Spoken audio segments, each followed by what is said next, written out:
Good morning all of you. कैसे हैं आप सब? जैसा कि आप देख पा रहे होंगे कि ये आपकी कंप्यूटर की क्लास चालू है और DLED 2018-20 बैच के लिए सेमेस्टर थर्ड। इसमें हम क्या पढ़ना है?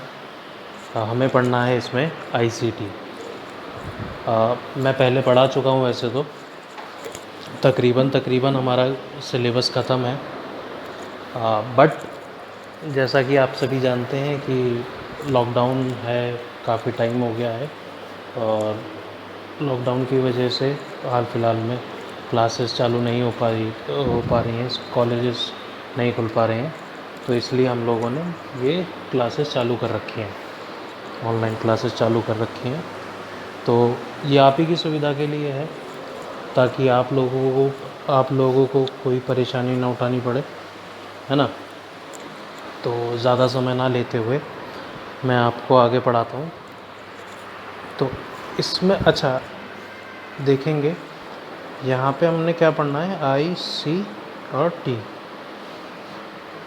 ठीक है जी। हमने कंप्यूटर पहले भी पढ़ा हुआ है, पिछले फर्स्ट सेमेस्टर में भी हमने कंप्यूटर पढ़ा था और इस बार भी कंप्यूटर पढ़ रहे हैं।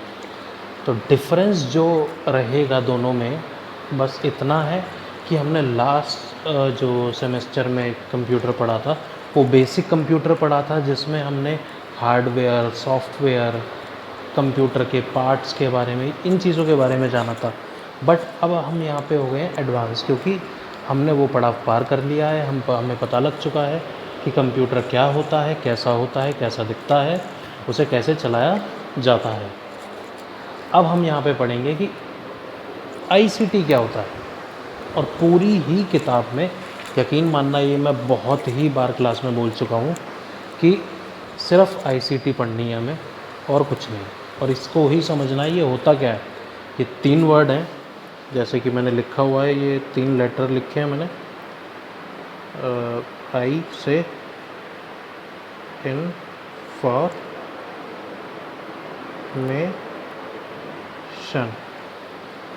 I से क्या हो गया, इन्फॉर्मेशन,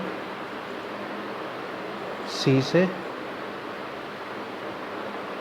कम्युनिकेशन और T से टेक्नोलॉजी।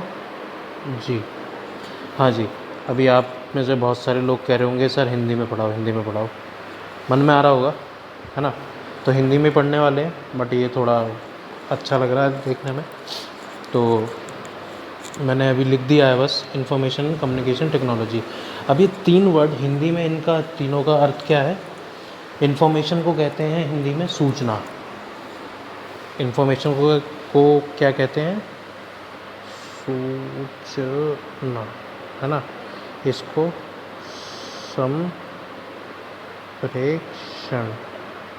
संप्रेषण, इसको तकनीकी। थोड़ा सा समझ लेना, ये जगह थोड़ा सा ऐसे ही है, तो लिख ठीक नहीं पा रहा हूँ मैं। तो सूचना, सबसे पहला वर्ड आ गया सूचना। सूचना क्या होती है, फिर दूसरी बात आएगी संप्रेषण क्या होता है, फिर सीधी बात है तीसरी बात आ जाएगी कि तकनीकी क्या होती है ना। तो इसमें अभी हाल फिलहाल हम ये इन तीनों वर्ड का मतलब जानेंगे और पूरा अपना चैप्टर आगे बढ़ाएंगे। अच्छा, तो ध्यान रखना, यहाँ पे सिर्फ अभी मैं जो पढ़ा रहा हूँ वो सिर्फ पेपर से रिलेटेड पढ़ा रहा हूँ। पूरी बड़ी वो क्लासेस नहीं चलेंगी कि एक एक चीज़ बहुत डीपली पढ़ाई जाए। हम बस गो थ्रू होंगे, हमारा तकरीबन सिलेबस पूरा हो चुका है। Now what we are doing here कि रिवाइज़ कर रहे हैं, है ना, ताकि जब आप एग्ज़ाम में बैठो तो आपको परेशानी ना हो और कोई भी तरह का डाउट आपके दिमाग में ना रह जाए, ठीक है। तो ये हमारा आ गया। हाँ जी, तो अगर आपके काम की ही नहीं है तो फिर सूचना कैसी, सीधी बात। अब इसको अगर तोड़ते हैं तो इसमें क्या लिखा हुआ है, एक बहुआयामी, ठीक है ना, बहुत तरह की जानकारी जो हर एक व्यक्ति के लिए, हर एक विषय में और हर एक स्थान पे हमेशा प्रस्तुत रहती है। जैसे कि एक छोटा बच्चा है, उसने जो हमारे घर में सॉकेट लगे होते हैं, खटके होते हैं, बटन्स होते हैं, इलेक्ट्रिसिटी बोर्ड होते हैं, उसमें उंगली डाल दी, है ना। जो क्रॉल करते हैं वो बच्चे छोटे छोटे, चलते फिरते रहते हैं घसीट घसीट के, तो उन्होंने उंगली डाल दी, किसी एक बच्चे ने उसमें उंगली डाल दी। अब क्या हुआ, उसे लगा बहुत तेज़ करंट, है ना। तो यहाँ पे क्या हुआ, उसे एक जानकारी मिल गई, रोएगा, चीखेगा, चिल्लाएगा, सब कुछ होगा, बट नेक्स्ट टाइम वो वहाँ पे उंगली नहीं डालेगा।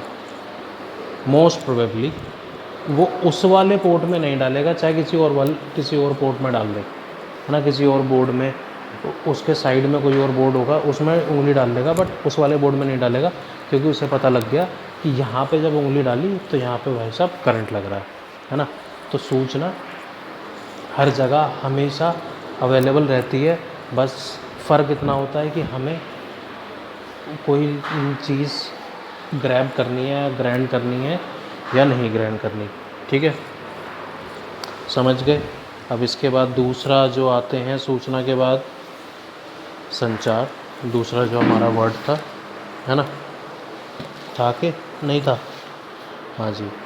संचार का मतलब क्या होता है, संचार का मतलब है मानवीय तथ्य एवं विचारों के पारस्परिक विनिमय से है ना। संचार का अर्थ क्या है, मानवीय तथ्यों एवं विचारों के पारस्परिक विनिमय से है। इसे सिंपल वर्ड में ले लेते, इंग्लिश में इसे कहते हैं कम्युनिकेशन। कम्युनिकेशन क्या होता है, कोई भी तथ्य है, मानवीय तथ्य या फिर मानवीय विचार है ना, उनके एक्सचेंज, विनिमय का मतलब हो गया यहाँ पे, विनिमय का मतलब हो गया एक्सचेंज, ठीक है ना। एक्सचेंज किस चीज़ का, विचारों का आदान प्रदान, दो या दो से अधिक व्यक्तियों के बीच में जो विचारों का आदान प्रदान होता है उसे हम क्या कहते हैं, संचार।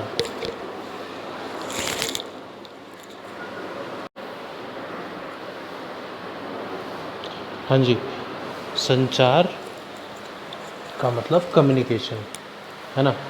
तो जब भी संप्रेक्षण कह लो इसे, या संचार कह लो, तो इसको सिंपल भाषा में हम क्या बोल सकते हैं कि जब दो आदमी, दो या दो से अधिक व्यक्तियों के बीच में विचारों का आदान प्रदान होगा तो उसे हम संचार या फिर संप्रेक्षण कहते हैं, या फिर इंग्लिश में कम्युनिकेशन कहते हैं, ठीक है जी। बट इस परिभाषा को अगर आप देखेंगे ध्यान से तो यहाँ पे क्या लिखा हुआ, संचार का अर्थ मानवीय तथ्य, ठीक है, मानव इंसानों के कोई तथ्य हो या उनके कोई विचार हो, उनके पारस्परिक विनिमय से है, ना कि टेलीफोन, तार, टेलीविज़न, रेडियो आदि तकनीकी साधनों से। ये टेक्नोलॉजी के साधन हैं, ना कि ये कम्युनिकेशन कहलाएंगे, है ना। ये साधन है, इनके द्वारा कम्युनिकेशन, वो कोई इन्फॉर्मेशन आप तक आ रही है, लेकिन क्या ये खुद मुंह से बोल रहे हैं, नहीं बोल रहे ना, ये किसी की बोली हुई बात को ट्रांसमिट करके आपको दे रहे हैं।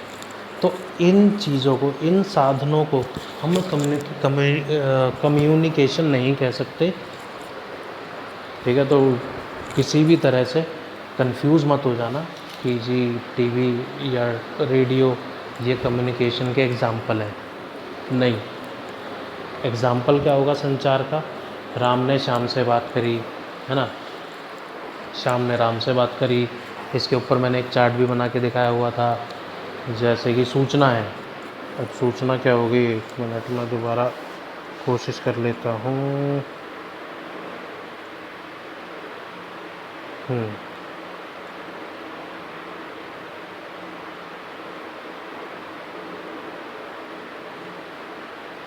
बढ़िया सा लेते हैं ना, एक तो ये एक हो गया,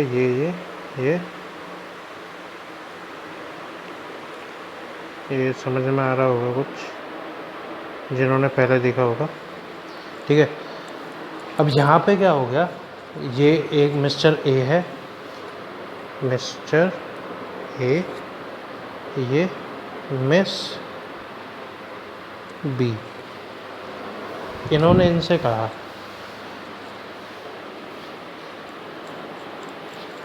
मिस्टर ए ने मिस्टर बी से क्या, मिस सी से क्या, मिस बी से क्या कहा कि मुझे तुमसे शादी करनी है। ठीक है जी, एक एग्जांपल ले रहे हैं हम। तो जो ए ने बी को कहा वो क्या हो गया, इन्फॉर्मेशन। वो क्या हो गया, इन्फॉर्मेशन, या जिसे हम कहते हैं सूचना, जो ए के द्वारा बनाई गई और जो कहाँ तक पहुँच गई, बी तक पहुँच गई। बी ने मना कर दिया, बी ने कह दिया चल भाग। ठीक है, बी ने क्या कह दिया, चल भाग। अब यहाँ क्या हो गया, बी की इन्फॉर्मेशन ए तक चली गई, ए की बी तक चली गई, बी की ए तक पहुंच गई। तो ये इंडिविजुअली देखोगे तो इन्फॉर्मेशन है, जब इन दोनों को मिला दोगे तो ये क्या बन जाएगा, संचार। ठीक है जी, ये क्या बन जाएगा, संचार, या जिसे हम संप्रेषण भी कहते हैं या फिर जिसे हम कम्युनिकेशन भी कहते हैं। अब इसने जो बोलने के लिए साधन यूज़ करा था वो करा था मोबाइल, इसने भी मोबाइल लिया था। तो ये जो साधन है इसे हम तकनीकी में गिनते हैं। जो आपका तीसरा वर्ड है टेक्नोलॉजी, कि कोई ऐसा साधन जिससे कि हमारी रोज़मर्रा की परेशानियां या फिर रोज़मर्रा की चीज़ों में फ़ायदा हो सके या कम टाइम लगे, है ना। टेक्नोलॉजी यही तो करती है। पहले हम हाथ से पंखा चलाते थे, आज हम बटन दबा के पंखा चला देते हैं। तो बात तो वही है, बस आज हमारा एफ़र्ट कम लगने लग गया। टेक्नोलॉजी का मतलब ही है कि कम एफ़र्ट लगे या फिर कम लेबर लगे किसी भी काम को करने के लिए। ठीक है, तो आपका ये छोटा सा समझ में आ गया आपको। अब इसमें जो मेन अब इसके बाद जो है वो है सूचना एवं संचार प्रौद्योगिकी का अर्थ। जो अगला क्वेश्चन है, अगला है सूचना एवं संचार प्रौद्योगिकी का अर्थ। अगर मैं इन तीनों को जोड़ के बात करूं तो इनका मतलब क्या है, खुद के भाव, संदेश, सूचना, एक खुद के भाव, संदेश, सूचना या विचार को जल्दी से दूसरे तक पहुंचाना ही सूचना एवं संप्रेषण प्रौद्योगिकी या तकनीकी कही जाती है, या जिसे हम इंफॉर्मेशन एंड कम्युनिकेशन टेक्नोलॉजी कहते हैं। तो पहले अब इसे मैं कंप्यूटर से रिलेट करता हूँ।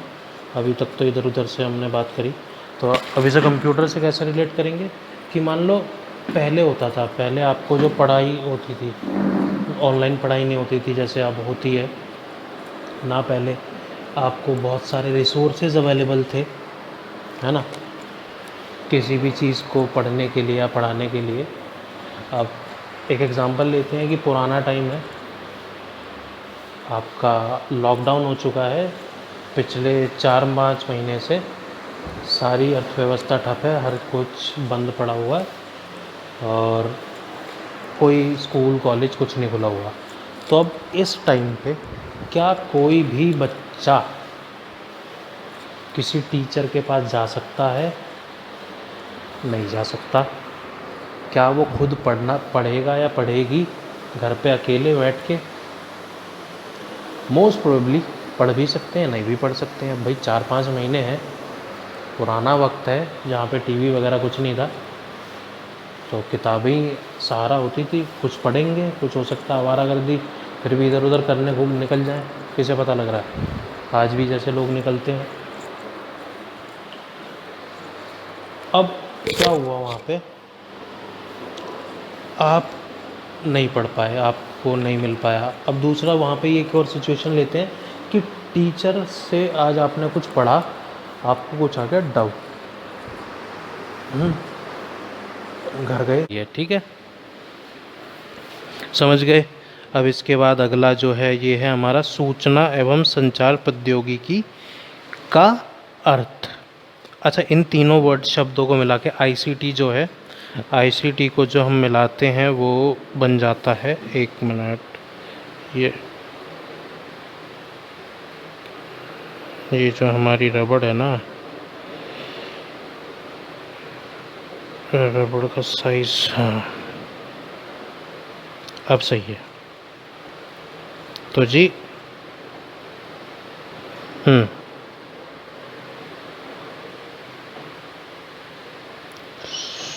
सूचना, ठीक है, एवं संचार प्रौद्योगिकी,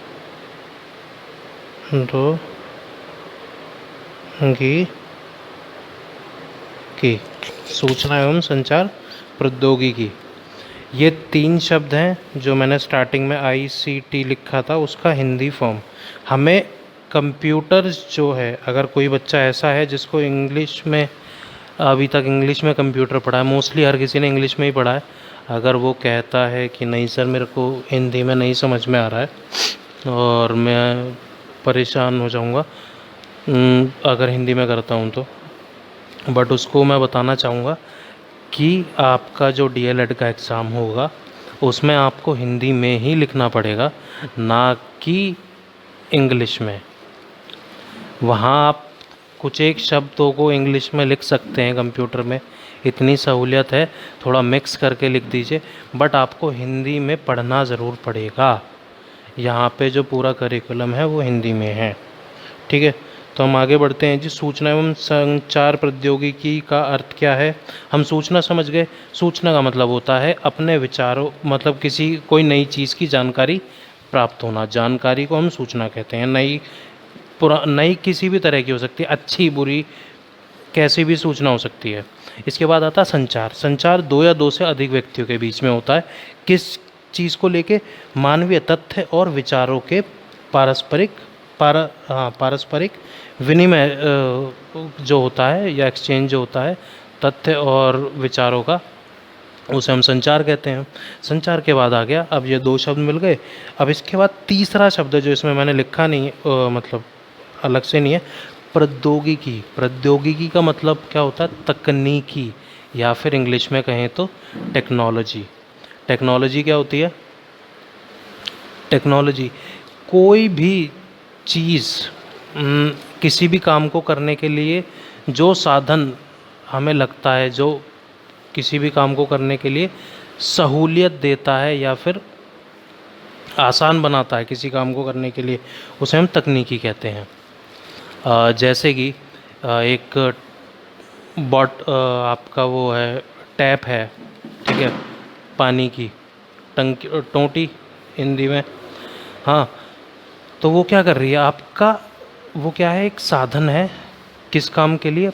पानी को आसानी से आपके घर तक पहुंचाया जा सके, है ना।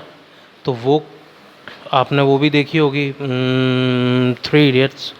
3 इडियट्स में क्या करता है, वो समझाता है ना, वो जिप वाला जो सीन है कि टेक्नोलॉजी क्या है, मशीन क्या है जो आदमी के लिए कोई भी काम आसान बनाती है। तो आप मोटा मोटा समझ गए हैं।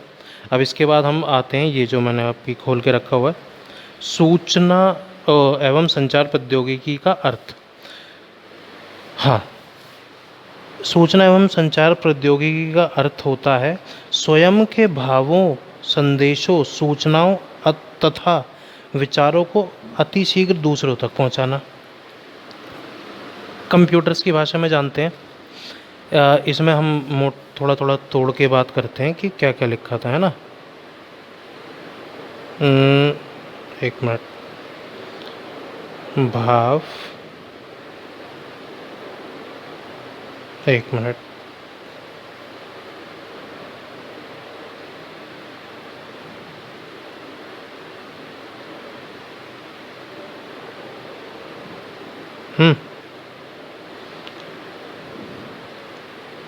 खुद के भाव, संदेश, सूचनाओं तथा विचारों, ओह ये हट जाता है, सॉरी। संदेशों एवं विचारों का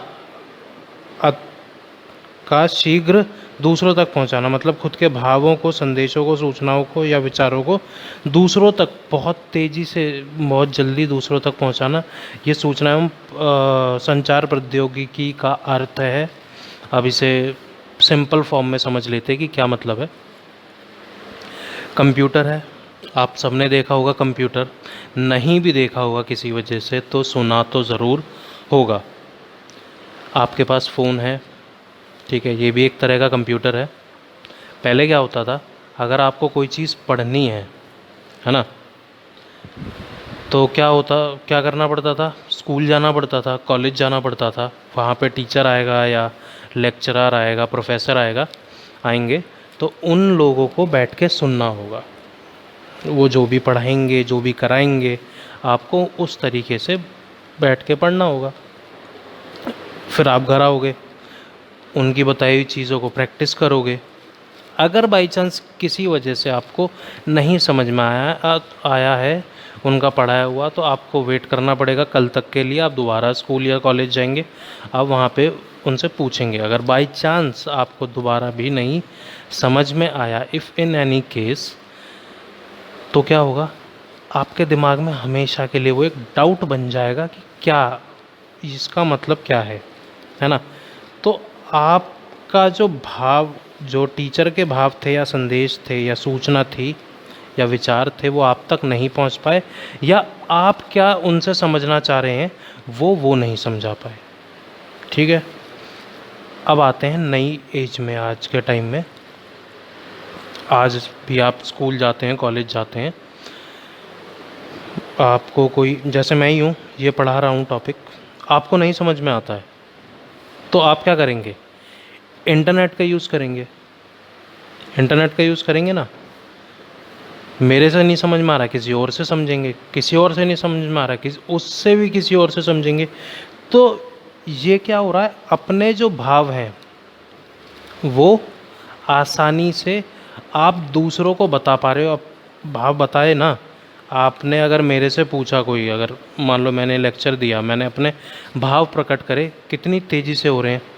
मैं एक वीडियो बना रहा हूँ, आप लोगों तक प्रोवाइड करा रहा हूँ, लेकिन अगर ऐसा ही टाइम पुराने ज़माने में हुआ होता तो चाहे एक एक दो दो साल के लिए स्कूल कॉलेज बंद होते, तब तक आप नहीं पढ़ पाते, टीचर्स आप तक नहीं पहुंच पाते, ऑनलाइन क्लासेस नहीं हो पाती, बच्चा घर में जो पढ़ पाता वो पढ़ पाता। और बहुत ही कुछ % बच्चे होते हैं जो घर में अपने आप से पढ़ते हैं। ठीक है, हम भी उसी एज में रहे हैं, तो हर किसी का होता है कि घर में अकेला बहुत कम बच्चे पढ़ पाते हैं, वो बहुत कम टाइम के लिए पढ़ पाते हैं। लेकिन आज इतना बेनिफिट है कि जब आप लोग घर पे हैं तब भी आपके पास टीचर्स अवेलेबल हैं। ये किसकी वजह से हैं, सूचना एवं संचार प्रौद्योगिकी की वजह से, जो कि पहले नहीं पॉसिबल था। ठीक है, तो यहाँ पे क्या होता है, जो हमारे विचार हैं, मेरे विचार हैं, वो आप तक पहुँच पा रहे हैं, है ना। अब देखो, वो अभी मैंने बीच में छोड़ दिया था जो कि अगर आपको मेरे से नहीं समझ में आ रहा है, अब जैसे मैंने आपको दे दिया एक लेक्चर, आपको नहीं समझ में आया कि ये क्या पढ़ाया सर ने, आप जाओगे इंटरनेट पे और सर्च करोगे, किसी और से पढ़ोगे, कुछ भी देखोगे, तो मेरे जो विचार थे मैंने आपके सामने रख दिए कि मैं इस टॉपिक के बारे में क्या सोचता हूँ, जिसे मैंने पढ़ाया। अब आपको नहीं समझ में आया, या तो आप पहले मेरे से कॉल करोगे, वीडियो करोगे, जो भी करोगे, आप मुझसे पूछोगे। अगर नहीं आता है, आपको डाउट होता है, तो आप दूसरा ऑल्टरनेट ऑप्शन लेंगे। आप कहेंगे कि ठीक है, मैं कहीं और से देखता हूँ, यूट्यूब, फेसबुक, गूगल, जहाँ पे भी, वहाँ पे आपने अपना विचार रखा, एकदम विचार ही तो रखा आपने।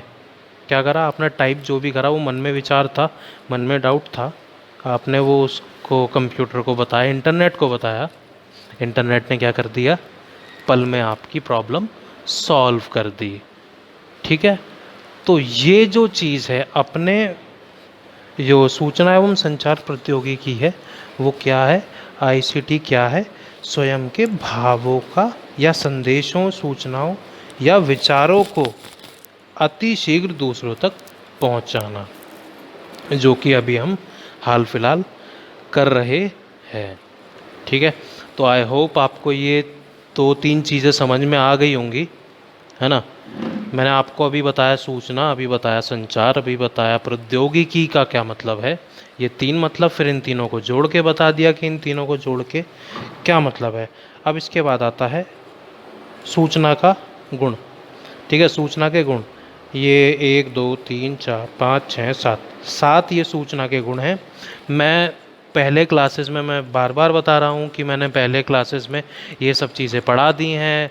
वहाँ थोड़ा सा ये हो सकता है, अच्छा मैनर हो सकता है, मतलब तब अलग तरह से पढ़ाया हो सकता है, अब अलग तरह से पढ़ा रहा हूँ, तो उसमें कोई ऐसी बात नहीं है।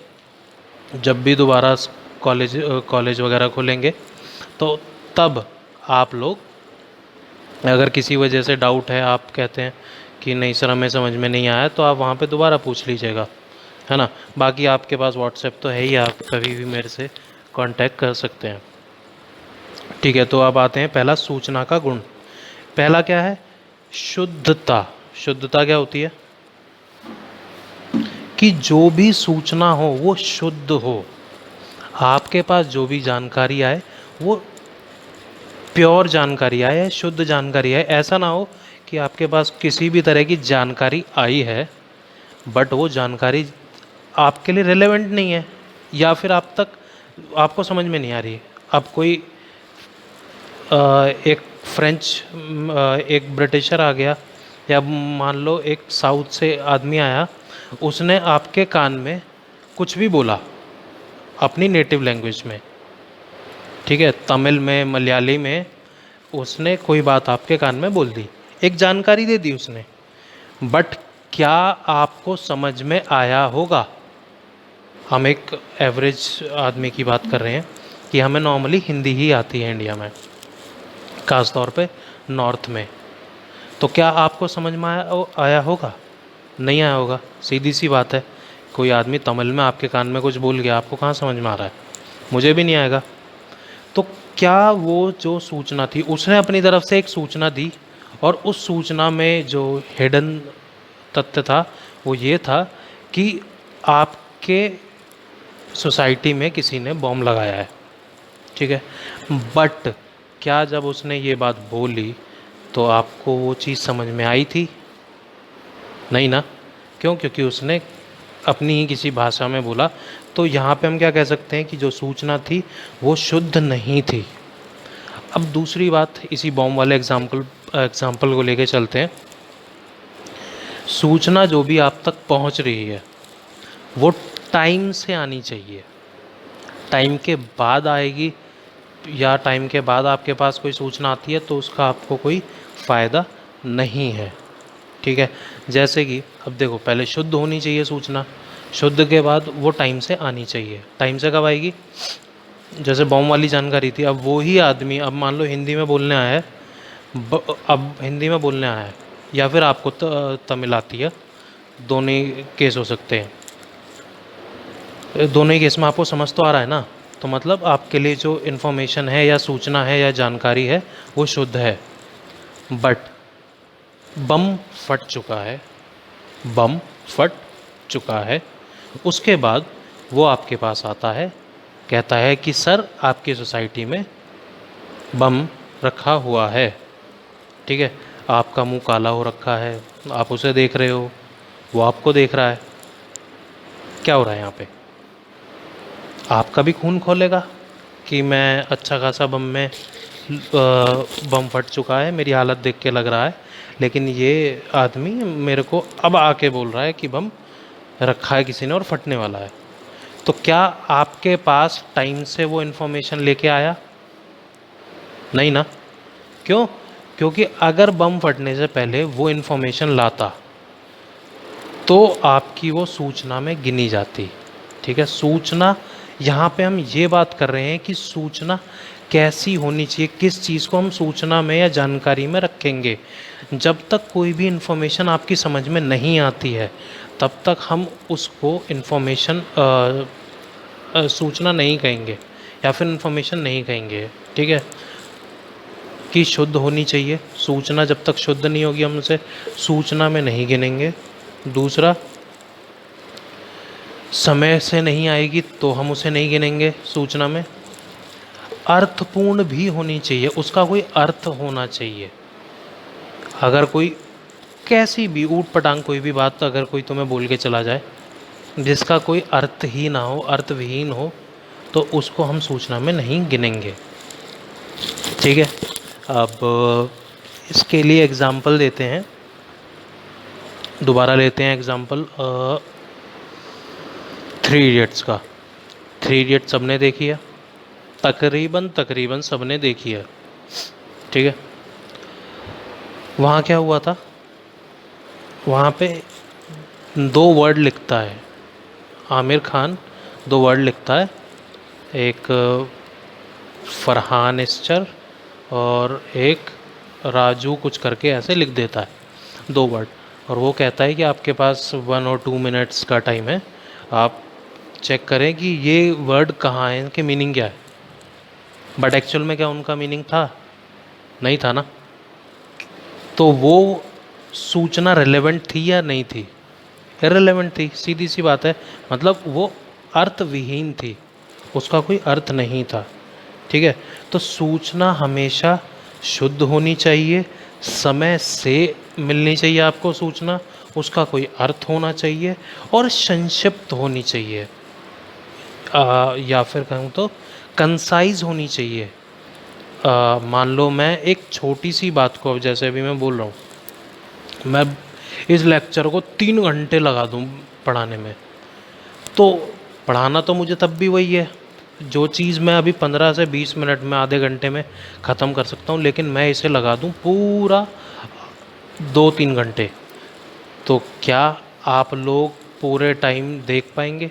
पॉसिबल नहीं है, ठीक है। आप भी कहोगे या कोई भी कहेगा देख के कि जो चीज़ 15-20 मिनट में, आधे घंटे में पढ़ाई जा सकती थी, 3 घंटे लिए, ठीक है। तो ये एक इररिलेवेंट या फिर बेकार इन्फॉर्मेशन हो जाएगी, ठीक है, जो आपके काम की नहीं होगी, क्योंकि इसमें बोर्डम आ जाएगा, बोर होने लग जाओगे, पूरा लेक्चर नहीं देख पाओगे, आगे कर करके फास्ट फॉरवर्ड कर करके आप देखोगे, तो ना वो आपके लिए फ़ायदा ना हो मेरे लिए फ़ायदा, क्योंकि नेक्स्ट टाइम मैं भी आपको कोई इन्फॉर्मेशन दूंगा, आप मुझे ऐसे ही लोगे हल्के में, ठीक है।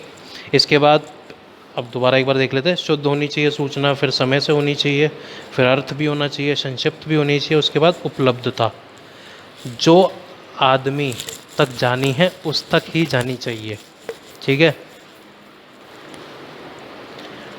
मतलब इन्फॉर्मेशन जो है जिसके लिए आई है उस तक ही जानी चाहिए। मान लो अब मुझे कोई तुम्हें देना है, ये इन्फॉर्मेशन मुझे देनी थी कि ये जो भी आपका आईसीटी का जो ये चैप्टर है मुझे पढ़ाना था आपको, आपके लिए क्या है, ये इन्फॉर्मेशन है, कोई भी नई चीज़ है ना। क्योंकि इसमें क्या है, ये शुद्ध भी है, ये समय से भी मिली हुई है आपको, है ना, अर्थ भी है इसमें, संक्षिप्त भी है, मेरे हिसाब से, तो आपके हिसाब से हो सकता है ज़्यादा बड़ी हो, है ना। अब उपलब्धता की यहाँ पे बात करते हैं। आप लोगों की जगह अगर मैं ये लेक्चर इंजीनियरिंग के बच्चों को पढ़ाने लग जाऊं या दे दूं, ठीक है, या फिर 3rd-4th के बच्चों को पढ़ाने लग जाऊं, तो क्या ये उनके लिए इन्फॉर्मेशन है, मतलब ये इन्फॉर्मेशन बनेगी, हाँ क्या ना? ऑब्वियसली ना। क्यों?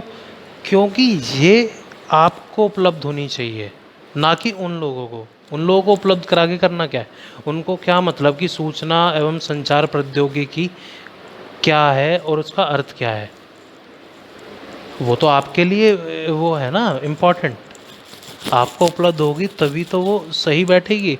अगर मैं आपकी जगह किसी और को ये बात बोल के चला जाऊँ और कह दूँ कि भाई बता दियो, तो क्या वो आदमी या वो इंसान आपको उसी तरीके से बता पाएगा जैसे मैंने आपको बताया था? नहीं, सीधी बात है, ठीक है। तो उपलब्ध होनी चाहिए सही आदमी तक, अनुरूप होनी चाहिए और पर्याप्त होनी चाहिए। कि इन जो पर्याप्त बोले तो कि